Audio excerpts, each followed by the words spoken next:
19절로 26절까지 말씀이 되겠습니다.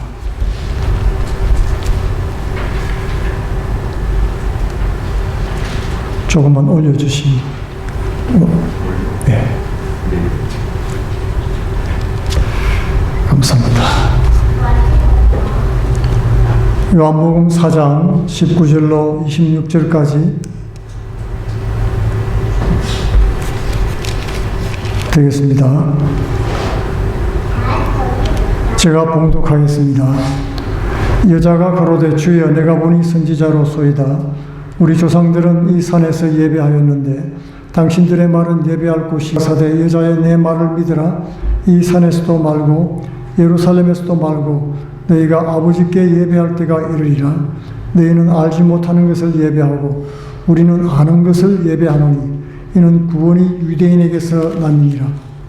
아버지께 참으로 예배하는 자들은 하나님은 영이시니 예배하는 자가 신령과 진정으로 예배할지니라. 여자가 가로되 메시아 곧 그리스도라 하는 이가 오실 줄을 내가 아노니 그가 오시면 모든 것을 우리에게 고하시리이다. 예수께서 이르시되 내게 말하는 내가 그로라 하시니라. 아멘. 오늘은 이 본문 말씀을 통해서 영과 진리로 예배할지니라 라는 제목으로 은혜를 나누기를 원합니다.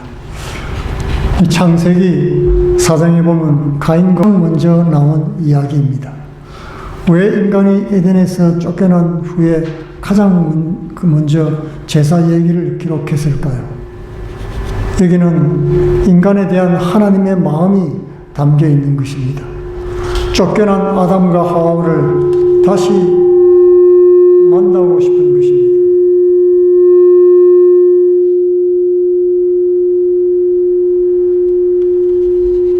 다시 에덴 동산으로 불러오고 싶은 하나님의 사랑이 제사 제도에 담겨 있습니다. 아담과 하와를 다시 에덴으로 불러오는 길은 제사 제도밖에 없죠. 죄 용서받고 하나님과의 관계를 회복해야 에덴으로 돌아올 수가 있는 것입니다. 그런데 이 가인과 아벨의 제사에 대한 질문들이 많습니다. 의문들이 많이 있는 것입니다. 왜 하나님은 가인의 제사를 안 받고 아벨의 제사만 받으셨을까? 참된 예배는 어떤 예배일까? 어떻게 드리는 것이 진정한 예배인가? 하나님이 받으시는 예배는 어떤 예배일까 하는 것입니다. 예배의 생명이 무엇입니까? 하나님께서 그 예배를 받으시는가 안 받으시는가 하는가에 달려있는 것입니다. 하나님이 안 받는 예배는 이미 예배가 아니라고 말을 할 수가 있겠습니다. 이런 면에서 오늘 우리의 예배자들의 예배에 대해서 돌아보는 시간이 되기를 원하는 것입니다. 첫째로 구약의 제사에 대한 구약 예배에 대한 질문은 신약이 대답을 잘해주고 있습니다.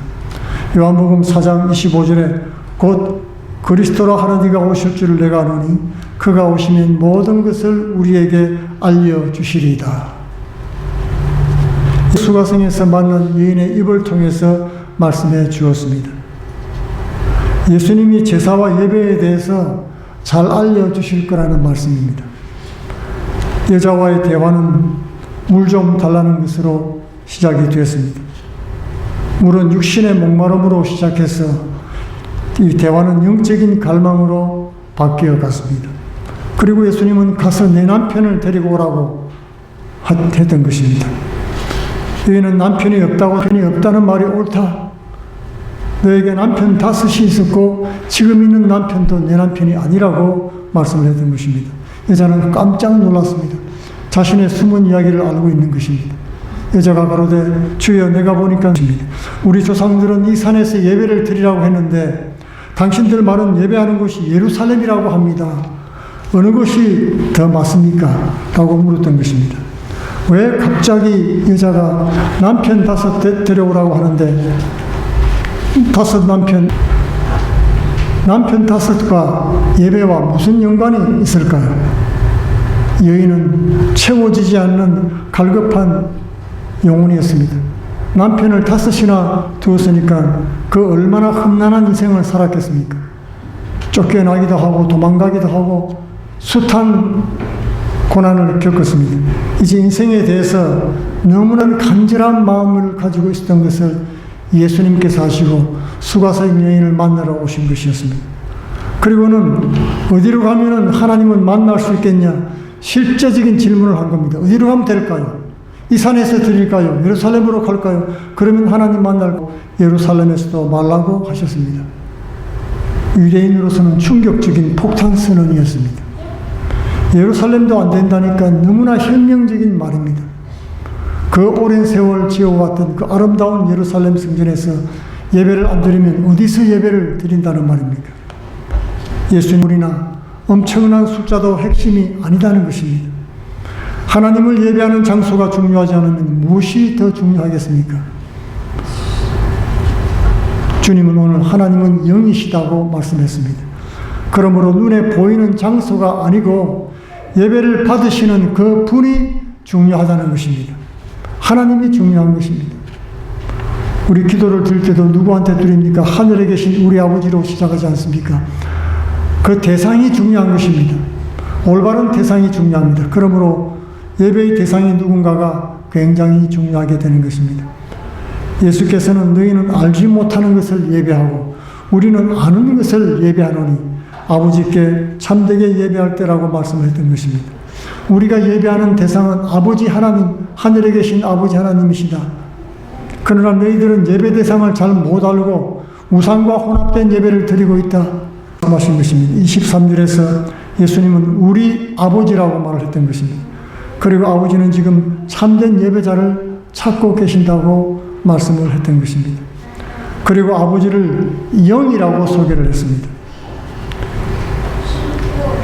이 말은 영이신 하나님은 세상적이고 말씀해 주고 있는 것입니다.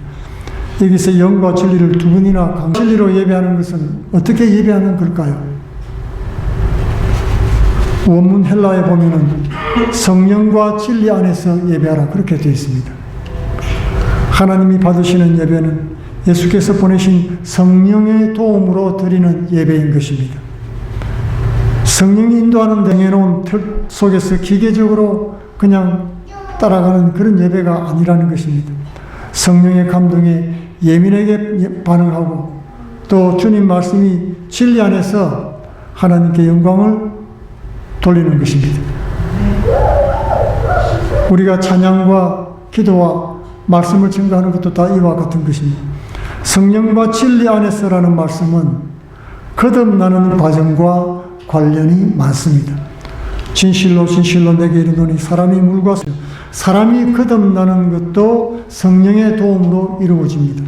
그리고 참된 예배를 드리는 것도 성령을 통해서 이루어진다는 말입니다. 성령으로 거듭날 때는 물이 필요합니다. 성령으로 예배할 때는 또 진리가 함께합니다. 물은 무엇을 의미합니까? 세례를 의미하지요. 그리스도인에게는 가장 먼저 세례, 회개의 세례가 필요한 것입니다. 죄를 씻는다는 뜻입니다. 인도가 되는 길은 가장 먼저 회개가 필요한 것입니다. 회개의 세례는 예수께로 나가는 첫걸음인 것입니다. 그러나 그것이 끝이 아니지요. 로마서 5장 1절에 보면 그러므로 우리가 믿음으로 의롭다 하심을 받았으니 우리 주 예수 그리스도와 더불어 하나님과 화평을 누리자고 했던 것입니다. 회개하고 믿고 의롭다 함을 받은 후에 하나님과 화평을 누리는 삶으로 들어가야 한다는 것입니다. 요한복음의 말씀도 동일하죠. 3장에서 거듭나는 진리와 십자가 구원을 말씀하신 후에 4장에는 영으로 예배를 드리라는 말씀을 했던 것입니다. 성령과 진리로 드리는 예배는 우리의 삶과 연관이 있다는 것을 알 수가 있지요.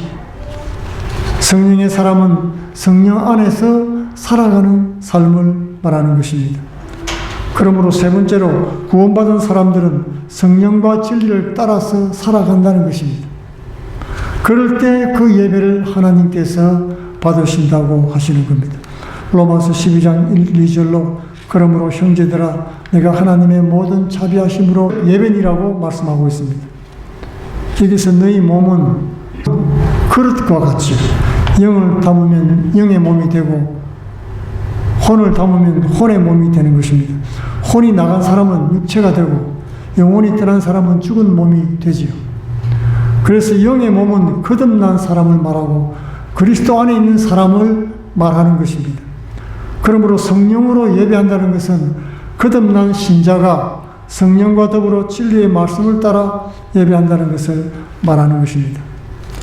그러므로 영의 몸으로 드리는 예배는 삶 전체로 드리는 산제사가 되는 것입니다.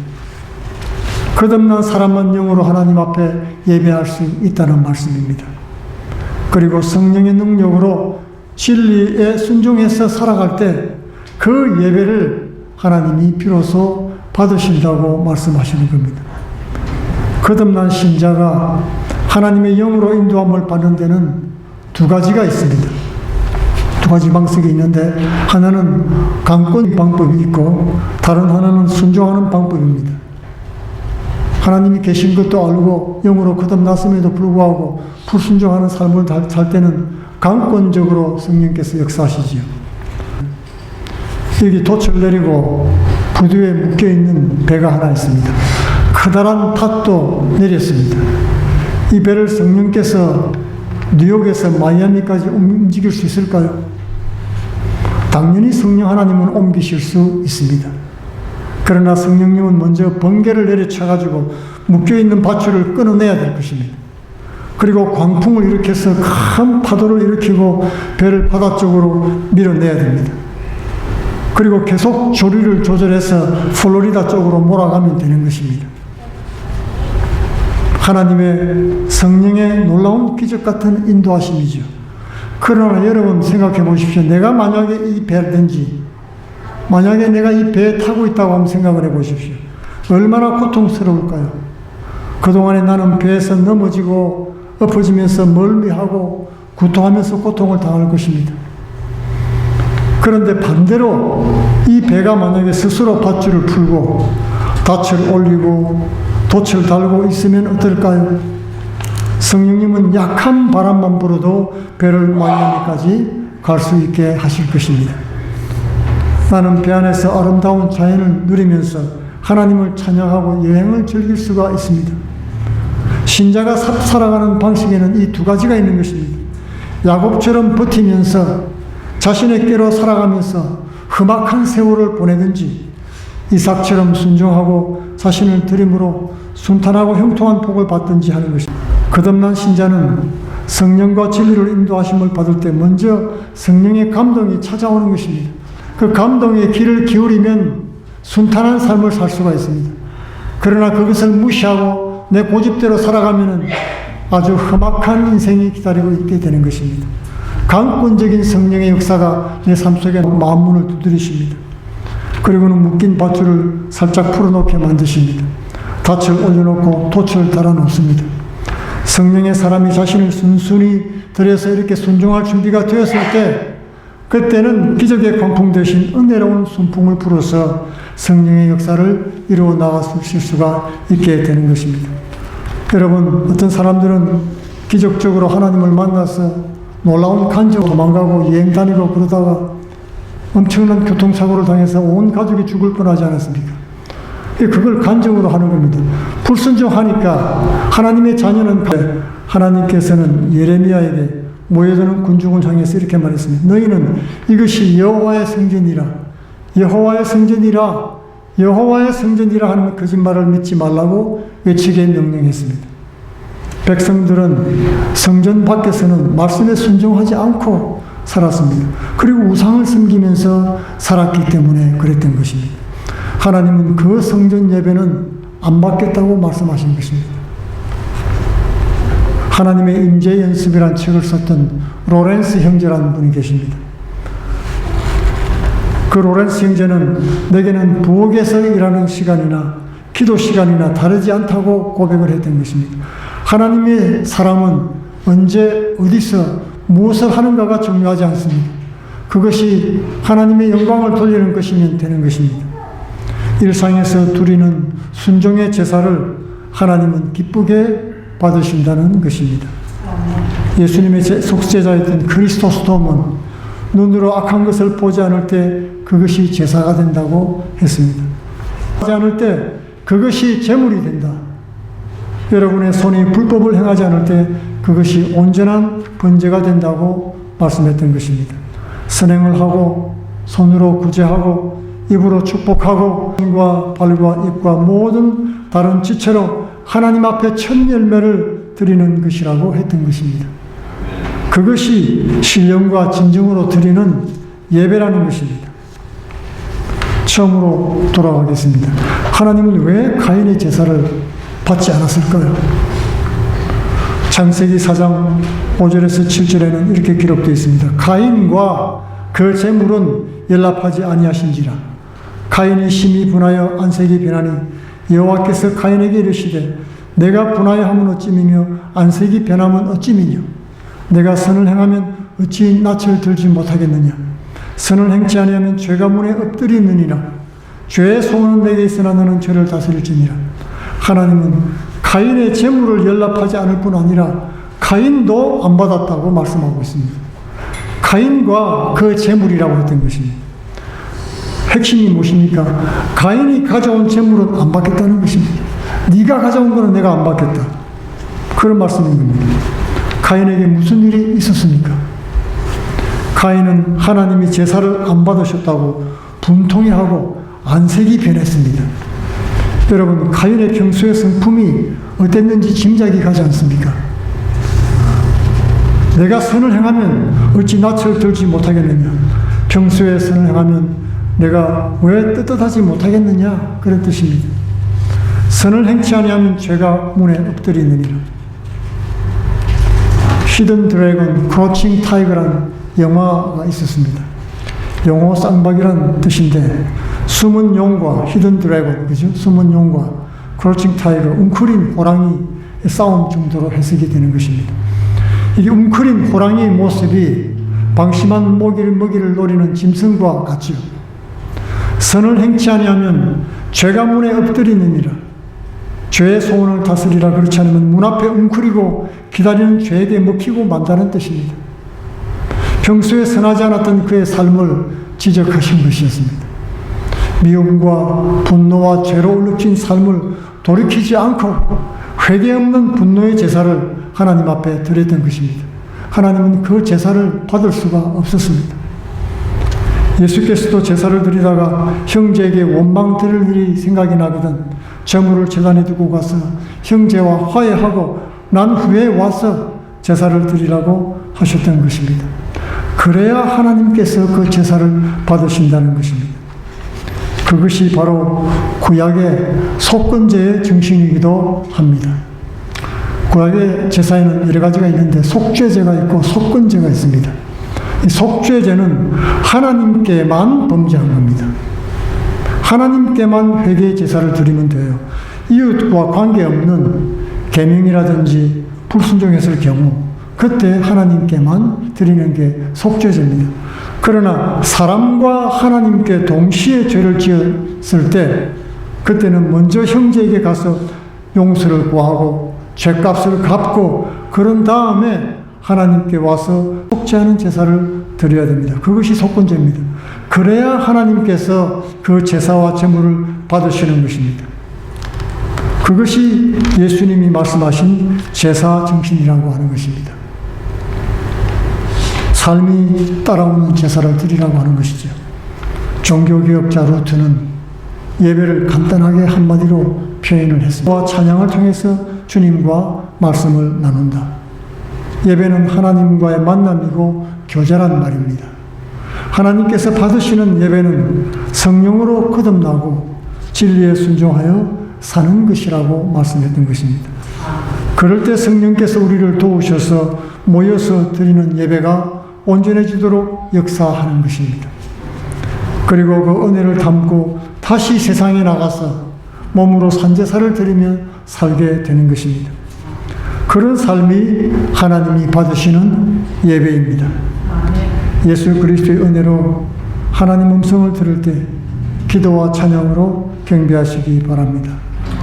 그리고 몸으로 진리를 따라 순종함을 통해서 하나님과 교제하는 참 예배자가 다 되시기를 축원드리겠습니다.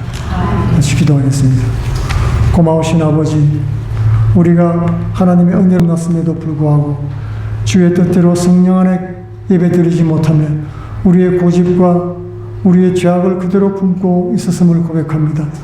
우리의 삶이 돌이키게 하여 주옵시며 우리의 생각과 우리의 입술과 우리의 삶이 하나님 앞에 거룩하게 기름 부으며 하나님 앞에 드리는 복된 삶이 되므로 주께서 예수님 이름으로 기도하옵나이다. 아멘.